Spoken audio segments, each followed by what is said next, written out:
Hello guys.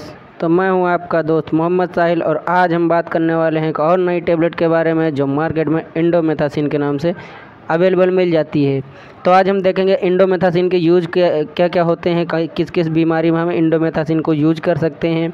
आज हम देखेंगे इंडोमेथासिन की डोजिंग कितनी होती है, इसको हम एडल्ट को कितना देंगे और चाइल्ड को कितना दे सकते हैं। फिर इसके बाद हम देखेंगे इसके पॉसिबल साइड इफ़ेक्ट क्या क्या हो सकते हैं और जानेंगे बहुत कुछ इस वीडियो में इंडोमेथासिन के बारे में। तो अगर आप चैनल पर नए हैं तो चैनल को सब्सक्राइब करिए, वीडियो को लाइक करिए और अपने दोस्तों के साथ शेयर करिए ताकि आने वाले वीडियो की नोटिफिकेशन सबसे पहले आपको मिले और आपका डेली यूज के मेडिकेशन के बारे में नॉलेज इंक्रीज हो सके। चलिए आगे हम बात करते हैं इंडोमेथासिन के बारे में। तो इंडोमेथासिन दोस्तों एक हमारी एंटीपायरेटिक एनाल्जेसिक है, एनाल्जेसिक ड्रग है जो non steroidal anti inflammatory category की एक ड्रग है। आज हम देखने वाले हैं इस वीडियो में कि हम इंडोमेथासिन के बारे में हम क्या क्या देखेंगे। तो सबसे पहली कंडीशन दोस्तों हम क्या देखेंगे कि इंडोमेथासिन को हम यूज कहाँ कर सकते हैं। उसके बाद क्या देखेंगे कि इंडोमेथासिन का हम डोज कितना देंगे, चाइल्ड को कितना डोज देना है और एडल्ट को कितना डोज देना है। अगला हम क्या देखेंगे इसके साइड इफेक्ट क्या क्या हो सकते हैं। फिर इसके कंट्राइंडिकेशंस देखेंगे, ड्रग ड्रग इंटरेक्शंस देखेंगे और प्रिकॉशंस देखेंगे कि कौन कौन से प्रिकॉशंस हम इसमें ले सकते हैं, कौन कौन सी सावधानियां बरतनी चाहिए हमको किसी भी एलोपैथिक मेडिकेशन को यूज करने से पहले। चलिए अगर हम बात करते हैं दोस्तों इसके इंडोमेथासिन के यूज के बारे में, तो इंडोमेथासिन का अगर हम यूज के बारे में दोस्तों बात करते हैं तो use to treat in the relief of severe and moderately pain. जो आपके बॉडी में पेन हो रहा होता है, चूँकि non steroidal anti inflammatory category की एक ड्रग है, तो इसको हम यूज कहाँ कहाँ कर सकते हैं दोस्तों। पेन रिलीफ में सबसे ज़्यादा बढ़िया अच्छा काम करती है। फिर अगला क्या है, use in the treatment of symptoms of gout. जो गाउट गठिया के सिम्टम्स होते हैं, जैसे दो टाइप की तीन जो गठिया होती है आपकी, ऑस्टियो आर्थराइटिस एक होती है, एक रेमेटॉइड आर्थराइटिस होती है। तो इन दोनों गठिया के दौरान अगर गाउट के ड्यूरिंग गाउट जो अगर आपकी बॉडी में जो पेन हो रहा होता है या आपके जॉइंट्स में जो पेन हो रहा होता है, तो उस पेन को रिलीफ करने में भी हम दे सकते हैं, जॉइंट पेन में के रिलीफ में भी दे सकते हैं। नॉर्मल फीवर की कंडीशन में भी हम इसको यूज करते हैं। कई बार ज़्यादा से ज़्यादा इसको यूज कहाँ करते हैं, हम आर्थराइटिस के केसेस में यूज करते हैं एज ए डॉक्टर या एज ए फार्मासिस्ट। अगर अगले हम बात करते हैं अगले यूज के बारे में हम देख लेते हैं, तो it is use to treatment of soiling with the stiffness. Stiffness तो आपको पहले भी पता होगा कि अगर जो हमारी बॉडी का कोई स्पेसिफिक पार्ट जो होता है जहाँ पे मूवमेंट हो रही हो वो सोइल कर जाता है, फिर उसके मूवमेंट में, उस बॉडी के मूवमेंट में दिक्कत होने लगती है, तो उस कंडीशन को कहते हैं स्टिफनेस। सोइलिंग इन द सेंस जो हमारी बॉडी की कई बार चोट लग जाती है या कोई इन्फेक्शन हो जाता है, तो उस दौरान जो हमारी बॉडी में सोइलिंग हो जाती है या हमारे किसी बॉडी के स्पेसिफिक पार्ट में सोइलिंग हो जाती है, तो उस कंडीशन में सोइलिंग के साथ अगर स्टिफनेस है, पेन है, जॉइंट पेन है, तो उस कंडीशन में दे सकते हैं। आर्थराइटिस में यूज कर सकते हैं, सीवियर और मॉडरेट पेन में भी हम इसका यूज कर सकते हैं। अब दोस्तों आगे हम बात करते हैं इसके डोजिंग के बारे में कि इसकी डोजिंग हम कितनी कर सकते हैं। किसी भी पेशेंट को अगर हमको डोज देना है तो चाइल्ड को कितनी डोज देंगे और एडल्ट को कितनी डोज देंगे। अगर हम बात करते हैं एडल्ट के डोज की दोस्तों, तो एडल्ट को हम 25 mg से लेकर 50 mg दिन में 3 बार दे सकते हैं। और अगर बात करते हैं दोस्तों हम किसी भी पेशेंट, चाइल्ड पेशेंट को अगर हम डोजिंग की बात करते हैं, तो अगर बात होती है चाइल्ड की जहाँ पर आती है, तो हमको कुछ प्रिकॉशंस देखने होते हैं कि चाइल्ड की एज क्या है, इसका वेट, बॉडी वेट क्या है, इसका बॉडी का सरफेस एरिया कितना है। तो बात करते हैं अगर हम चाइल्ड को इंडोमेथासिन की डोजिंग कितनी करनी है, तो 1 mg से लेकर 3 mg पर kg एक दिन में करनी होती है, एक दिन में देनी होती है, जिसको हम प्रत्येक 8 घंटे में दे सकते हैं या ईच 8 आवरली दे सकते हैं अगर ओरल दे रहे हैं तो।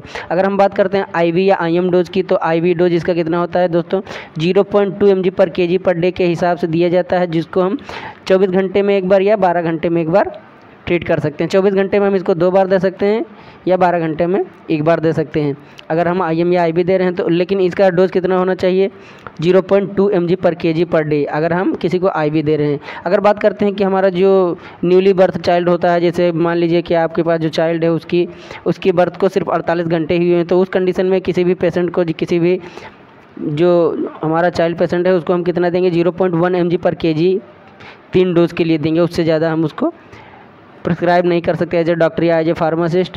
आगे हम बात करते हैं दोस्तों अगर इसके साइड इफ़ेक्ट के बारे में, तो बात करते हैं कि अगर किसी भी हमको मेडिकेशन के साइड इफ़ेक्ट को अवॉइड करना होता है, तो सबसे पहले कंडीशन क्या होती है कि हमको अपने फिजिशियन का कंसल्टेशन बहुत ही कंपलसरी होता है, क्योंकि फिजिशियन जो हमारा होता है वो पहले हमारी सारी कंडीशंस चेक करता है, फिर उसके बाद हिस्ट्री के बाद ही हमको किसी भी एलोपैथिक मेडिकेशन को प्रिस्क्राइब करता है, जिससे हमारी कई ढेर सारी कंडीशन जो साइड इफ़ेक्ट्स होते हैं उनको हम अवॉइड कर सकते हैं। तो सबसे पहले देख लेते हैं इसके पॉसिबल साइड इफ़ेक्ट्स क्या क्या हो सकते हैं। तो सबसे पहला साइड इफ़ेक्ट क्या है, स्टमक डिस्कम्फर्ट या स्टमक पेन हो सकता है, नाउजिया और वोमिटिंग भी हो सकती है, ये आपका साइड इफ़ेक्ट हो जाएंगे इसके। अगला अगर बात करते हैं कि साइड इफ़ेक्ट क्या क्या हो सकते हैं, तो डायरिया भी हो सकती है, हार्ट बर्न भी हो सकता है, एसिडिक रिफ्लक्स भी हो सकता है आपके। Diarrhoea in the sense loose motion भी हो जाएगा, हार्ट बर्न आपके जो हार्ट बर्न आपका जो है जैसे कहते नहीं है जलन पड़ जाएगी, जो आपका हार्ट वाला एरिया होता है उस एरिया में आपको अजीब सी फीलिंग आएगी।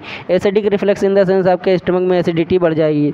अगला अगर हम बात करते हैं तो इनडाइजेशन होगा, पूफी स्टूल्स हो जाएंगे, स्टमक ब्लीडिंग हो जाएगी या स्टमक अल्सर भी हो सकते हैं अगर हम इसको ज़्यादा यूज करते हैं। तो ये हो गए इसके पॉसिबल साइड इफ़ेक्ट दोस्तों। तो किसी भी मेडिकेशन एलोपैथिक मेडिकेशन के अगर हमको साइड इफ़ेक्ट को अवॉइड करना है तो सबसे कंपलसरी कंडीशन क्या होती है कि हमको अपने फिजिशियन का कंसल्टेशन लेना बहुत ही आवश्यक होता है, बहुत ही ज़रूरी होता है। आगे अगर हम बात करते हैं दोस्तों तो इसका कंट्राइंडिकेशंस क्या क्या होते हैं। कंट्राइंडिकेशंस इन द सेंस ऐसी कौन कौन सी कंडीशंस होती है जिसमें हम किसी पेशेंट को इंडोमेथासिन प्रिस्क्राइब नहीं करते हैं। तो सबसे पहला क्या है, अगर किसी भी पेशेंट को हाइपर सेंसिटिविटी है against non steroidal anti inflammatory category की जो ड्रग्स हैं उनके अगेंस्ट अगर किसी को हाइपर सेंसिटिविटी है तो उस कंडीशन में हम नहीं देंगे। अगली अगर हम बात करते हैं दोस्तों कंडीशन की, अगली दोस्तों अगर हम बात करते हैं कंडीशन की कौन सी कंडीशन में हम नहीं देंगे, सबसे पहले क्या है हाइपर सेंसिटिविटी कंडीशन में नहीं दे सकते हैं किसी भी पेशेंट को। अगर अगले की हम बात करते हैं दोस्तों अगली कौन सी कंडीशन हो सकती है, तो अगली कंडीशन क्या होती है, इन the case of stomach bleeding या पेप्टिक अल्सर। किसी भी पेशेंट को अगर स्टमक ब्लीडिंग या पेप्टिक अल्सर की कोई भी शिकायत है तो उस कंडीशन में भी हम किसी पेशेंट को इंडोमेथासिन प्रिस्क्राइब नहीं करते हैं। अगला अगर हम देखते हैं कंट्राइंडिकेशन क्या है, तो in the case of liver and kidney problems. अगर किसी भी पेशेंट को लीवर या किडनी से रिलेटेड कोई डिजीज़ है तो उस कंडीशन में भी हम किसी पेशेंट को इंडोमेथासिन प्रिस्क्राइब नहीं करते हैं एज ए डॉक्टर या एज ए फार्मासिस्ट। अगर हम बात करते हैं दोस्तों इसके ड्रग इंट्रैक्शन की, तो कई ड्रग्स ऐसी होती हैं जो किसी भी ड्रग्स के इंट्रैक्शन को बढ़ा देती हैं, किसी भी ड्रग्स के एक्शन को बढ़ा देती हैं, और कई ड्रग्स ऐसी होती हैं जो किसी एक ड्रग के एक्शन को जो होती है इनहिबिट करती है, तो उस कंडीशन को कहते हैं ड्रग इंट्रैक्शन। तो कई ढेर सारी ड्रग्स होती हैं, जैसे अगर हम पैरासीटामॉल के साथ इसको देते हैं तो कई बार चांसेस होते हैं कि ड्रग इंट्रैक्शन हो सकता है या ड्रग हर्ब भी इंट्रैक्शन हो सकता है। इसका एलोपैथिक दवाओं के साथ आयुर्वेदिक दवाएं लेते हैं तो उस कंडीशन में भी हमारा ड्रग और हर्ब इंट्रैक्शन होता है। एस्पिरिन के साथ भी कई बार ये इंटरेक्ट करती है। तो ये सब इसके हो गए ड्रग इंट्रैक्शन। अगर बात करते हैं दोस्तों इसके प्रिकॉशंस की, तो प्रिकॉशंस की अगर बात करते हैं प्रिकॉशन कौन कौन से रखना चाहिए हमको किसी भी एलोपैथिक मेडिकेशन के थ्रू, कि अगर हमको एलोपैथिक मेडिकेशन यूज़ कर रहे हैं तो हमको कौन कौन से प्रिकॉशंस रखने हैं। तो सबसे पहला प्रिकॉशन क्या है दोस्तों कि अगर हम एलोपैथिक मेडिकेशन यूज़ कर रहे हैं तो अपने जो फिजिशियन होते हैं उनका कंसल्टेशन बहुत ही ज़रूरी होता है। बिना फिजिशियन के कंसल्टेशन के कोई भी एलोपैथिक मेडिकेशन प्रिस्क्राइब या कि अपने सेल्फलेसली यूज़ ना करें, अपने आप से यूज़ ना करें, नहीं तो आपको सीवियर साइड इफ़ेक्ट का सामना भी करना पड़ सकता है। तो thanks for watching my video. ऐसे ही इंटरेस्टिंग वीडियो के लिए जुड़े रहिए मोहम्मद साहिल से। फिर मिलते हैं हम नेक्स्ट वीडियो में, तब तक के लिए bye bye and take care of you.